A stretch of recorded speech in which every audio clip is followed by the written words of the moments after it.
ওয়ালাইকুম সালাম ম্যাম, আমি কি আপনার সাথে 2 মিনিট কথা বলতে পারি? আমার সাথে কে? 2 মিনিট কথা বলতে পারি আপনার সাথে? বলেন। বলতেছি, আমাদের ফেসবুক পেজ থেকে আপনি একটা অর্ডার দিয়েছিলেন। কোন সময়?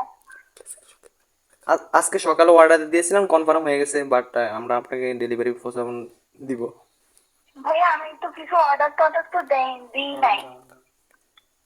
আপা, ম্যাডাম আপনি একটা গাউন অর্ডার দিয়েছেন। না না, আমি কিছু দিই নাই। মনে ভুলে বা কিছু একটা হয়েছে। আপু, তাহলে আপনার নাম্বারটা আমি কই পেয়েছি? আমি সব ভাইয়া আমি বলতে পারবো না। আমি অনলাইন থেকে আমি কাপড় অর্ডারই দিই না, আমি অফলাইন পাবলিক। চাপ পড়ে গেছে। আপু, তাহলে আমরা প্রোডাক্টটা কি করবো? আপু, আমাদের পেজটা তো এমন করে ইয়ে হয়ে যেতেছে। ভাইয়া আমি কি করবো? আমার তো কিছু করার নাই, আপু, সরি। আপু একটু দেখেন না প্লিজ। না না ভাইয়া আমি পারবো না। আপু, দাম কম আছে, আপু দেখেন একটু। না না ভাইয়া, যতই হোক আমি অনলাইন থেকে ড্রেস কোনো সময় কিনি না। তো আপু, আমাদের পেজের মালগুলো অনেক ভালো, অনেক ভালো কোয়ালিটির মাল।